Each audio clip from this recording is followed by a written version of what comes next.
सभी साथियों को मेरा नमस्कार। स्वागत है आप सबका आज 23 सितंबर के इंडियन एक्सप्रेस एनालिसिस में। Good evening everyone and welcome to today's Indian Express analysis. चलिए शुरू करते हैं। पहले पेज पे हमारे सामने क्वाड मीटिंग को लेके खबर है। माननीय प्रधानमंत्री जी डेलावेयर में एक चारों देशों के राष्ट्राध्यक्षों के साथ क्वाड मीटिंग में शिरकत करी थी। ऑस्ट्रेलिया, जापान, स्वयं इंडिया से और अमेरिका के जो बाइडेन, और कई मुद्दों पे बात करी। और हालांकि एक थोड़ा सा डिप्लोमेसी में चौंकाने वाली बात ही निकल के आई कि मोदी जी ने कहा कि we are not against anyone, जो कि इनडायरेक्टली चाइना को ही रिमार्क था। हालांकि इसको लेके कई आर्टिकल्स ये भी छपे हैं कि जब क्वाड का मतलब ही चाइना के एग्रेशन को कम करना या मॉनिटर करना है, तो saying this that we are not against anyone sounds to be not good. फिलहाल अगर आपको बताऊं क्वाड का क्यों गठन करा गया था। क्वाड बेसिकली बहुत पुराना है और ये आपका बैक डेट पे जाके 2004 में इसकी ज़रूरत लगी थी और 2007 में आके जापान के शिंजो आबे जी द्वारा इसको गठन करवाया गया। और शुरुआत में ये बेसिकली डिज़ास्टर हेल्प के पर्पस से करा गया था। सुनामी से जितना प्रभावित रहा था जापान, और डिज़ास्टर हेल्प के चक्कर पर्पस से करा गया था। और आते समय जैसे समय आगे चलता गया, इंडो पैसिफिक में कई चुनौतियां बढ़ने लगी, कई ज़रूरतें बढ़ने लगी। उसको लेकर क्वाड का जो दायरा था, जो रेडियस था, वो और बढ़ाने लगे। और आज की तारीख में क्वाड अगर ऑफिशियली देखा जाए तो एक स्ट्रेटेजिक पार्टनर ग्रुप है। तो इसमें फ़िलहाल द क्वाड ग्रुप में expanded it's landscape from addressing Wars in Europe and West Asia to combating cancer, but Beijing remains the strategic glue with China's aggression affecting each partner। और ये हर कोई जानता है कि चाइना ही है जिसको ध्यान रखते हुए क्वाड की पॉलिसी मेकिंग करी जाती है। आगे बढ़ते हुए देखेंगे तो आगे श्रीलंकन इलेक्शन से खबर आई है। अरुणा कुमारा डिसनयाके, या शॉर्ट फॉर्म में कहें तो AKD, जो कि लंदन स्कूल ऑफ इकोनॉमिक्स से बिलोंग करते हैं, पढ़े हुए हैं। AKD होने वाले हैं नए राष्ट्रपति। कहाँ के? श्रीलंका के। अगर मैं आपको थोड़ा सा श्रीलंका का इतिहास बताऊं, ऐसे ही कोई एक निगाह मारते हुए, तो श्रीलंका का इतिहास कुछ ठीक नहीं रहा है। मैत्रीपाल श्री सेना रहे थे लगभग हर लीडर ने। फिर आपके राजपक्षेस रहे थे, गोटाबाया राजपक्षे, महिंदा राजपक्षे, फिर आपके रनिल विक्रम सिंघे रहे, और अब हमारे AKD साहब आ गए हैं। श्रीलंका का अगर हम बात करें इस क्रोनोलॉजी के अलावा, तो श्रीलंका में बहुत ही बुरी हालत चल रही है लंबे समय से आर्थिक रूप में। और बहुत बड़ा मेजॉरिटी श्रीलंकन इकोनॉमी डेप्ट में ही चल रही है, जिस डेप्ट को पाटने में कोई भी लीडर कामयाब नहीं हो पाया है। और समय समय पे ये वहाँ पे प्रूव हो गया है कि बहुत ही कम समय अंतराल में इतने सारे लीडर्स बदले गए हैं वहाँ पे। मैत्रीपाल सिरिसेना के बाद राजपक्षे आए, गोटाबाया राजपक्षे आए, फिर महिंदा राजपक्षे आए, रनिल विक्रम सिंघे आए। हालांकि रनिल विक्रम सिंघे ने आते आते कई रिफॉर्म्स लाए हैं जो कि अर्थव्यवस्था को ट्रैक पे ला पाए हैं, और रनिल विक्रम सिंघे ने प्रयास भी कई करे हैं, मगर वहाँ की जनता परेशान हो चुकी है अर्थव्यवस्था के नाम पे।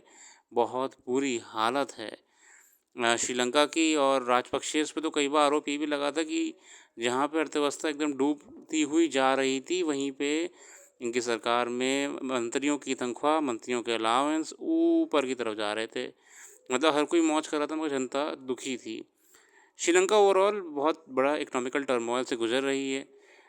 देखते हैं लंदन स्कूल ऑफ इकोनॉमिक्स के एक ग्रेजुएट इसको कैसे टैकल कर पाएंगे, और कैसे श्रीलंका को उसकी डेब्ट से निकाल पाएंगे। इनकी आइडियोलॉजी मार्क्सिस्ट मानी जाती है, जो कि ओपन है, एक सोशलिस्ट स्टेट। और आने वाले समय में श्रीलंका सबसे बड़ी चुनौती अपनी डेब्ट को कम करना है। इसके अलावा अगले आर्टिकल में बढ़ते हैं। चेस ओलंपियाड में बहुत अच्छी खबर है। भारत ने पहली बार कई दशकों के बाद बहुत अच्छा प्रदर्शन करा है चेस में। आगे बढ़ते हुए हम बढ़ेंगे अपने आर्टिकल्स की ओर, और बाकी खबरें जो यहाँ पे हम छोड़ रहे हैं वो आप भी पढ़ सकते हैं। जैसे कि मैं हमेशा कहता हूँ कि सारे आर्टिकल ज़रूरी होते हैं, मगर हमारा क्योंकि समय कम है तो हम कुछ इंपॉर्टेंट की पॉइंट्स पे ही रहेंगे। तो आज का पहला आर्टिकल है Quad's light touch, it has avoided being branded as Asian NATO. Smallness of its agenda does not mean its achievements are inconsequential. Hosting this last summit of Quad that brings together leaders of Australia, India, Japan, and US, Biden said he is impressed by the new things the forum finds to each time they meet. Biden साहब को अच्छा लगा कि भैया जब भी मिलते हैं अच्छी अच्छी बातें करते हैं।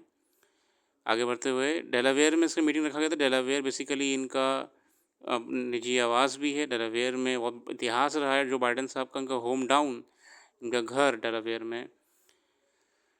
अच्छा, एक मैं ऐसी आउट ऑफ द टॉपिक एक बात कहना चाहता हूँ कि जितने लोग आज की तारीख में जो बाइडन का मजाक बनाते हैं वो लोग ये नहीं जानते हैं कि जो बाइडन अपने जवानी के यंगेस्ट एमपी भी रहे हैं और अपनी जवानी के सबसे तेज तर्रार नेताओं में से एक रहे हैं। ठीक है, मैं अभी की बात नहीं कर रहा हूँ जितना उनका एज को लेके कहा जाता है, मगर जो बाइडन को अगर आप यूट्यूब पर देखने का प्रयास करिएगा, कुछ चीज़ें ऐसी अपने मन को हटाने के लिए भी देख लिया करिए ना। पढ़ाई के अलावा भी कुछ दुनिया पर जान लेंगे तो अच्छा लगेगा। तो मैंने इनके ना जानने का प्रयास करा, तो जो बाइडन हकीकत में बहुत ही स्ट्रॉन्ग और बेबाक नेता रहे हैं अपनी जवानी में, और एमपी से लेके कांग्रेस में जब तक वो रहे हैं, वहाँ की सेनेट में रहे हैं, बहुत अच्छा काम करा है। हालांकि उम्र को देखते हुए कहा यह जाता है कि उनको समय रहते रिटायरमेंट ले लेना चाहिए था। इवन जब जो बाइडन वाइस प्रेसिडेंट रहे थे बराक ओबामा के कार्यकाल में, तो भी उनको वो मतलब बहुत ही अच्छा काम करा है उन्होंने। जो बाइडन बहुत ही बड़ा नाम है। वो तो दुनिया आजकल थोड़ा मजाक बना देती है एज को लेकर, मगर बहुत बड़ा नाम है जो बाइडन। दिक्कत ये कहा जाता है इनके लिए कि अगर ये बराक ओबामा के टाइम ही अगर वीपी के बाद रिटायर हो जाते तो मतलब उनका नाम एक अलग ही लेजेंडरी के रूप में रहता, ना कि अब की जनरेशन है उन जिस रूप में इन्हें देख रही है। मॉरल ऑफ द स्टोरी क्या है कि समय रहते अगर आपका टाइम अच्छा चल रहा हो तो रिटायर हो जाया करिए, ताकि आप अमर ही हो जाएं। कि मैं सिर्फ कह रहा हूँ, मैं इनको कुछ सलाह नहीं दे रहा हूँ, बहुत बड़े लोग होते हैं ये। पर जितने मैंने आर्टिकल्स पढ़े इनको लेकर, तो निष्कर्ष ये निकला था कि अगर ज़्यादा बेहतर है कि जब आपका टाइम ठीक चल रहा हो। क्रिकेटर्स होते हैं, क्रिकेटर्स क्या होते हैं, जब उनका टाइम बिल्कुल पीक पे चल रहा होता है, एकदम मस्त चल रहा होता है, वो रिटायरमेंट ले लेते हैं, क्योंकि now they will be remembered as legendary for their whole life, है ना कि जब तक बिल्कुल पिट ना जाएं, बिल्कुल लूज़र ना हो जाएं, जनता बाहर निकाल ना दे, है ना, तो फिर वो आपकी इमेज सारी बेकार हो जाएगी। तो ये दुर्भाग्य रहा कि बाइडन साहब ने कंटिन्यू करते रहे। आज उनकी एज तो सफिशेंट एज सफाइस नहीं कर पा रही है उनके एक्शंस को लेके, तो इसलिए अब उनकी छवि दूसरी बन चुकी है, जो कि आज के युवा नहीं जानते हैं कि जो बाइडन अपने टाइम में बहुत बड़े, मतलब जो बाइडन की अगर आप पुराना, मैंने जो थोड़ा इतिहास पढ़ने की कोशिश करी, तो जो बाइडन उन सेनेटर्स में से रहे हैं जिन्होंने बड़े बड़े नेताओं की यूएस कांग्रेस में बोलती बंद कर दी है। बड़े बड़े नेताओं की, मतलब उनकी उम्र से 20-20 साल बड़े नेता, जो उनके टाइम के मतलब बड़े दिग्गज नेता हुआ करते थे। लोगों को टेंशन दे देते थे जो बाइडन, किसी भी बिल को लेके, किसी भी एक्ट को लेकर। इतने बेबाक नेता अपनी जवानी के टाइम रहे हैं, और अभी भी उनका लीडरशिप अलग ही है, मैं उस पर नहीं कह रहा हूँ। चलिए मुद्दे पर लौट के आते हैं। तो क्वाड को लेके चिंता हो रही है। Quad, the smallness of the agenda does not mean the achievement of the Quad are inconsequential in focusing on the provision of public goods in the Indo-Pacific, and the Quad has avoided being branded as the Asian NATO and inviting the ire of the regional states that had no desire to see an American-led military alliance against China. हम जानते हैं quad एक अच्छा alternative बन के आया है, और क्वाड की खास बात विशेषता ये भी रही है कि क्वाड ने एक ये छवि नहीं बनाई है कि इसे अमेरिका लीड कर रहा है। ये एक न्यूट्रल, और मतलब इंडिया या जापान इसमें ज़्यादा एक्टिव दिखता है। Over the last 4 years, the Quad has become more acceptable to the once spectacle scene ASEAN, and now appreciates the Quad's light touch on security. अच्छा, आशियान कहाँ गया हो गया? आपने सोचा कभी आशियान गया कहाँ? मैंने इसका अध्ययन करा, आशियान कहाँ चला गया अचानक से, बिल्कुल गायब हो गया आशियान। दिक्कत इसमें आशियान में आ गई है। आशियान में हो गया है पंगा। आशियान में पंगा ये हो गया है कि आशियान में जितने मेंबर स्टेट्स हैं, कितने हैं आप लोग बताओगे मुझे, कमेंट सेक्शन में बताइए कि आशियान में कितने मेंबर स्टेट्स हैं। अब मैं बताता हूँ आपको कहानी क्या चल रही है। आशियान में दिक्कत ये चल रही है कि आशियान में साउथ ईस्ट एशियन नेशन का देश है। यहाँ पे जितने मेंबर्स हैं आपके, ठीक है, कुछ चाइना के दोस्त हैं और कुछ चाइना के दुश्मन हैं, कुछ दोस्त हैं कुछ दुश्मन हैं, कुछ ना दोस्त हैं ना दुश्मन हैं मगर उन्हें चाइना से कोई दिक्कत भी नहीं है। ऐसे सिचुएशन में आके आसियान फंस चुका है। अब हो क्या रहा है कि आशिया ग्रिड ने जब लिया जाता है थोड़ा चाइना के खिलाफ या चाइना की पॉलिसी से खिलाफ, ट्रेड से लेकर किसी भी चीज़ में, तो इससे लोगों को दिक्कत हो जा रही है। जिसे पंगा नहीं लेना है वो फंस जा रहा है उसमें, जो पंगा ले रहा है वो तो है ही ओपनली, जो न्यूट्रल है वो फंस जा रहा है। मतलब एक ना क्लैशेस हो रहे हैं कि यार हमारा जब क्यों ज़बरदस्ती है हम ऐसे पंगा रहे। इसलिए आसियान लगभग टूट ही चुका है। ऐसा कुछ अंतर्राष्ट्रीय राजनीतिक विश्लेषक कह रहे हैं कि आसियान बहुत कमज़ोर चल रहा है इस समय। और भारत को भी इस पे आरोप ये लगाया जाता है कि भारत ने ज़रूरत से ज़्यादा जो गल्फ़ कंट्रीज़ की तरफ अपना रुख घुमा लिया है, वो भी आसियान की कमज़ोरी का बहुत बड़ा कारण बना है। डिप्लोमेसी बहुत ही कॉम्प्लेक्स चीज़ होती है, चीज़ों को समझना ऐसे ही होता है, मुश्किल होता है। आगे आगे बढ़ते हुए नॉन अलाइनमेंट की बात हो रही है। बहुत आर्टिकल्स ये भी पॉइंट आउट कर रहे हैं कि भारत ने जो कहा है, नरेंद्र मोदी जी ने, कि हमारा किसी से भी कोई पंगा नहीं है, हम सबके साथ चले काम करेंगे। लोग ये कह रहे हैं कि ये कॉपी पेस्ट करा है नॉन अलाइनमेंट जो पॉलिसी थी जवाहरलाल नेहरू साहब की, कि नॉन अलाइनमेंट रहिए सब कुछ ठीक रहेगा। नॉन अलाइनमेंट पॉलिसी को यही मतलब आगे बढ़ाया गया भारत ने। कॉपी पे शब्द नहीं है, अच्छा हम ये कहेंगे कि भारत ने उस पॉलिसी को आगे बढ़ाया जो कि नेहरू साहब की थी, नॉन अलाइनमेंट। आगे बढ़ते हुए बढ़ेंगे अगले आर्टिकल्स की ओर। व्हाट मणिपुर नीड्स, या पढ़ लीजिएगा। मणिपुर का समस्या तो देश में लंबे समय चल ही रहा है। यहाँ पे इन are defence joint commanders conference is welcome step comprehensive view of militaries operatives. इसमें बहुत सी बातें करी गई हैं। सेना में किस हिसाब से लोगों की कमी है, सेना को बहुत ध्यान देने की ज़रूरत है सरकार को। मैं इसमें सिर्फ की पॉइंट्स पे रहूँगा, और क्योंकि ये आपके लिए directly examination point of view से काम में नहीं आएगा। बस कुछ कुछ सिलेक्टेड पैराग्राफ्स ही हैं जो कि आप यूज़ कर सकते हो अगर डिफेंस सेक्टर को लेके कोई क्वेश्चन या आर्टिकल या कोई पॉइंट आपको लिखना पड़ जाए। यहाँ पे जो की पॉइंट्स आ रहे हैं वो पहला पॉइंट है JCC यानी कि जॉइंट कमांडर्स कॉन्फ्रेंस, और CCC यानी कि कंबाइंड कमांडर्स कॉन्फ्रेंस, ये ध्यान रखना, ठीक है। आगे बढ़ते चलते हैं। ये भी हाल ही में हुई थी। भारत ने इसमें फ्यूचर वॉरफेयर की बात भी करी है कि भारत ट्रेनिंग कोर्स लाएगा, इंडिया मतलब कि एक future training course future warfare के लिए। PM Modi came to office in 2014, pledged to readdress the shortcomings in the national security edifice and improve the welfare of military personnel. His track record over the last decade is mixed. To his credit, he took the decision to award OROP proposal, and though it has some stands that need to be resolved, it has been implemented. Concurrently, PM Modi has cited the indigenization imperative under the आत्मनिर्भरता भारत। मतलब मोदी साहब ने indigenisation मतलब कि भारतीय made weapons, भारतीय made equipments की बात करी थी, जो कि उस पर काम भी चल रहा है। डिफेंस PSUs की बात करी थी, MSMEs को जोड़ देने की बात करी थी। However, the gestation period is long, progress is of uneven and results will not be apparent in the near future. देखिए ये भी सच बात है कि जो अभी हम ना मैन्युफैक्चरिंग वगैरह, डिफेंस मैन्युफैक्चरिंग, डिफेंस टेक में बहुत थोड़े पीछे चल रहे हैं, ठीक है। या फिर अगर आगे चल भी रहे हैं तो वो हम इम्पोर्ट ज़्यादा कर रहे हैं। भारत ने लगातार अभी US से, रशिया से बड़े बड़े इक्विपमेंट्स इम्पोर्ट करे हैं, तो हम उसमें बहुत ही स्लो चल रहे हैं on the production point of view. The material state of the military remains opaque, and the thumbnail summary is that all three armed forces are in dire need of modernization and acquisition to make up for large gaps in the inventory. समस्या है, सेना को modernise करने के लिए बहुत ज़्यादा ज़रूरत है। The last comprehensive review of the military was done in 2018, when the Standing Committee on Defense cautioned that a modern armed force should have one-third of its equipment in the vintage category, one-third in the current category, and the one-third in the state-of-the-art category.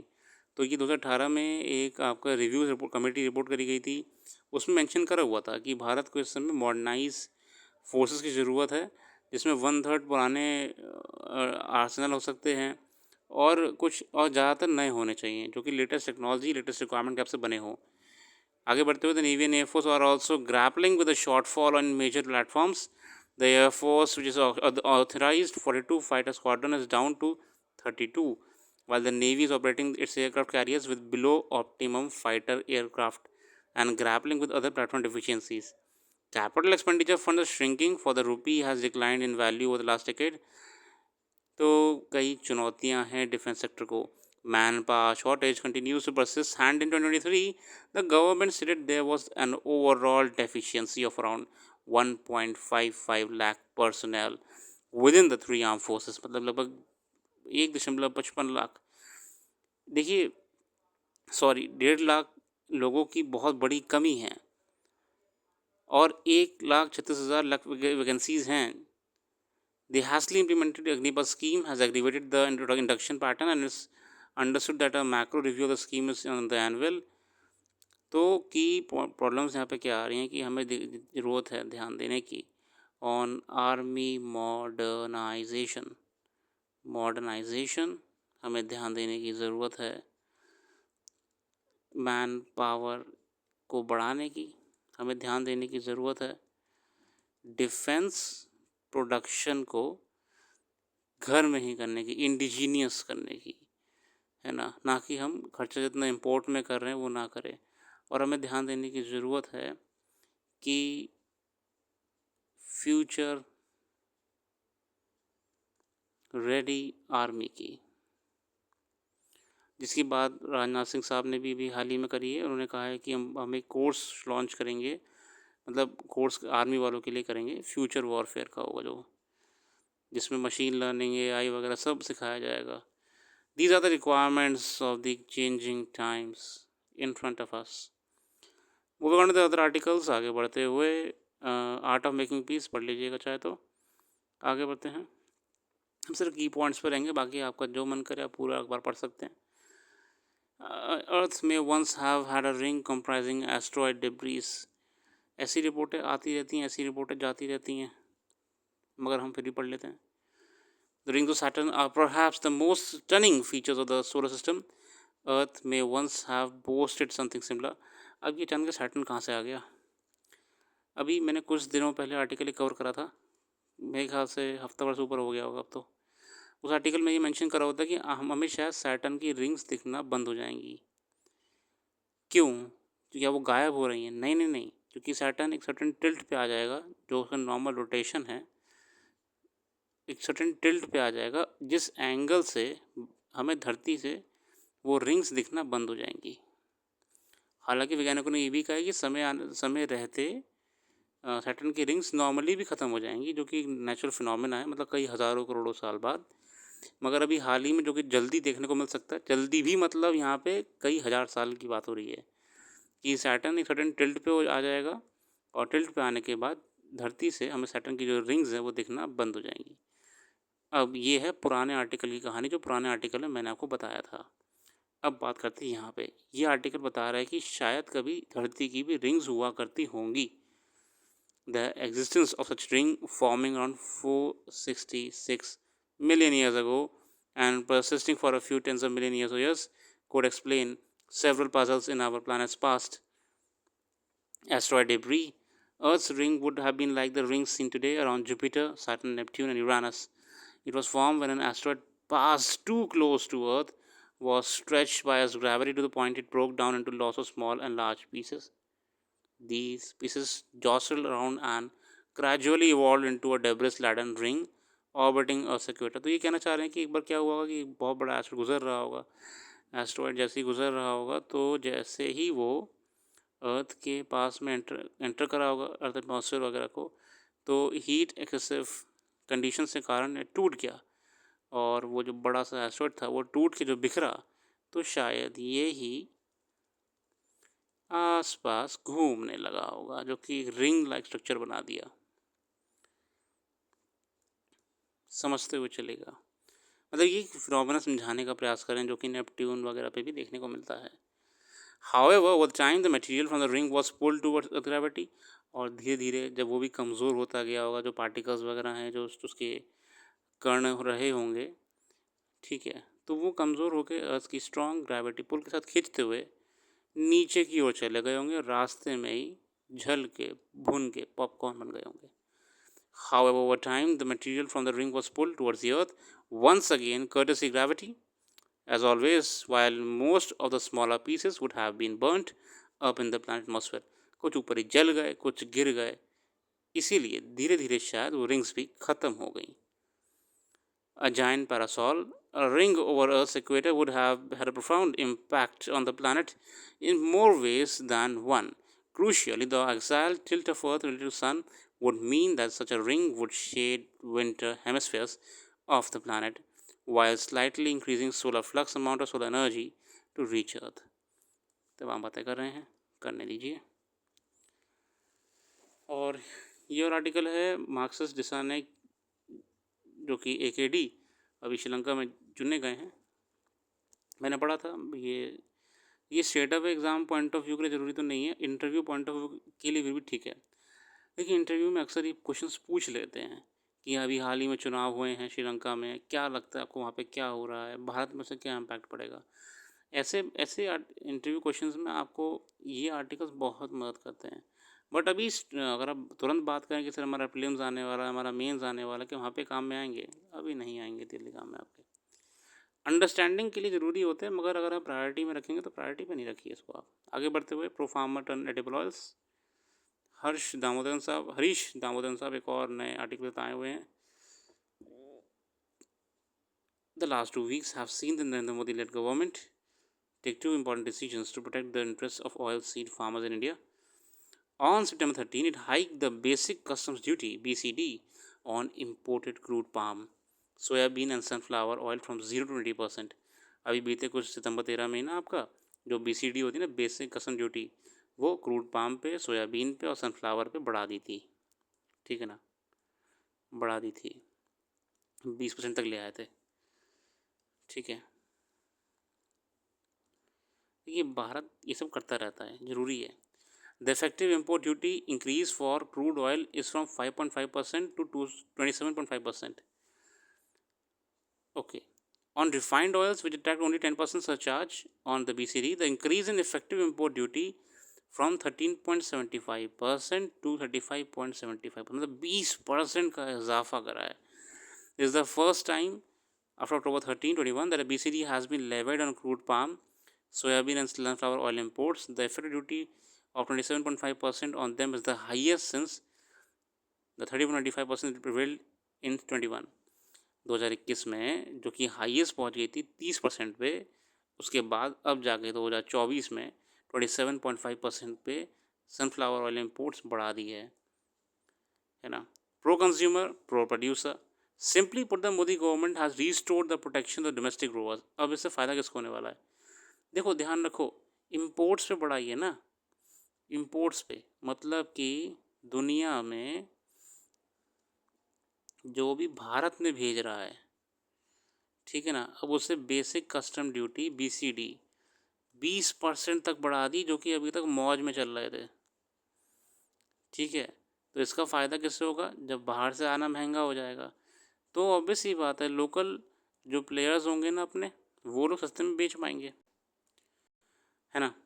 तो इससे domestic market को strength मिलेगी। कोई भी चीज़ import होने महंगी हो रही है तो लोग भी उस चीज़ को ख़रीदने के लिए मना कर देंगे, और जो डोमेस्टिक प्लेयर्स होंगे वो एक सही दाम रख लेंगे, सही प्राइस रख लेंगे, तो वो सेल होना बढ़ जाएगी। तो ये गवर्नमेंट समय समय पे करती रहती है to balance out the market. The raising import duties has been combined with the second decision early this month to permit the Maharashtra, MP, Karnataka and Telangana government to procure soybean as center's minimum support price MSP. आगे बढ़ते हैं। The sunflower surge.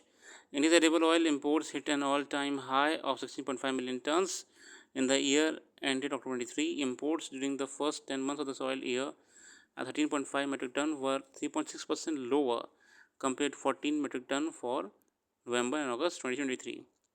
What's interesting, however, is the rise in crude sunflower oil imports at 3.1 metric ton has already crossed the 3 metric ton of the whole country's second largest import. इस समय क्या हो रहा है, आसान भाषा में सनफ्लावर एडिबल ऑयल भारी मात्रा में इंपोर्ट करा जा रहा है, रॉ मटेरियल के रूप में या मार्केट के लिए प्रोसेस रूप में।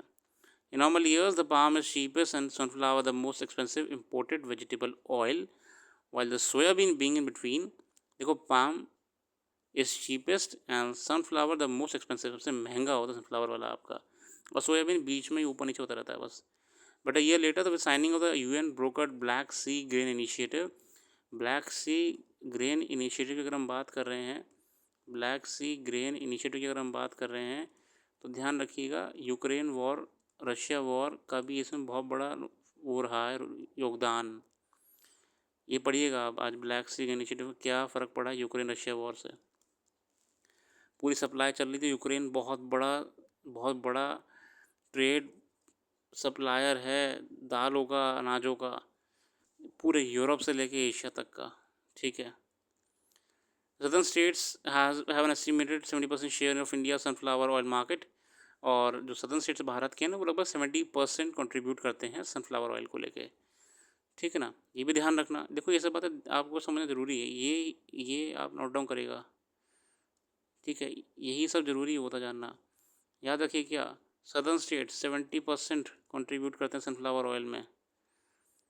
Soybean is predominantly consumed in north and east and also in west. Palm oil is used less for cooking and frying in homes and more in restaurants. Palm oil सस्ता होता है, palm oil अच्छा भी नहीं होता है, refined नहीं होता, इतना बढ़िया नहीं होता है, मगर लगभग देखा जाए तो पूरी की पूरी ये आपकी जो कमर्शियल इंडस्ट्री है फूड की, वो पाम ऑयल पर टिकी हुई है। ठीक है ना, आपके ठेलों से लेके छोटे रेस्टोरेंट्स तक, मतलब पता नहीं कौन कौन यूज़ कर रहा है पाम ऑयल, जो कि ग्लोबली बैन ही है इसका यूज़ करना। ठीक है, कोई दिक्कत नहीं, अच्छा आर्टिकल है, आगे बढ़ते हुए चलते हैं। आगे हमारे सामने ये खबर है कि India data centre missions will have to go through Malaysia, जो कि हम जानते हैं कि हाल ही में हम लोग टेक रेवोल्यूशन की प्रयास कर रहे हैं भारत में, तो इसको लेके ये आर्टिकल दिया हुआ है। मैं इसको जूम कर दे रहा हूँ, आप इसका अध्ययन कर लीजिएगा। Bharat IPEF Indo pacific economic forum की बात हो रही है यहाँ पे। India signs IPEF clean fair economy agreements. India on Sunday sign the US इसे लीड करता है Indo pacific economic framework IPEF for prosperity blocks agreement on a clean and fair economy. The agreement signed during Prime Minister Narendra Modi visit to US are aimed at facilitating development, access and development of clean energy and climate-friendly tech. They also aim to strengthen anti-corruption measures and promote tax transparency. तो IPEF बहुत ही significant block है Indo Pacific में, और भारत उसके नए objectives को support करता है। Ajay Srivastava, former Indian Trade Service officer and head of economic think tank Global Trade Research Institute, however, expressed concern over the deal as IPEF negotiations have mostly been conducted in secrecy with limited public input. In the clean economy pillar, the hope is that India has not agreed to a non-derogation clause which would prevent the government from easing domestic regulations for projects of national importance. Such flexibility is essential for India to pursue key infra projects without being hindered by rigid international commitments. तो ये चिंता जताई है अजय श्रीवास्तव जी ने, जो कि हमारे Indian trade service officer रहे हैं, और इन्होंने ये कहा है कि मुझे डर लग रहा है कि कहीं ऐसी कोई बात पे भारत ने सहमति तो नहीं कर दी है जो कि आने वाले समय में हमको परेशान कर सके।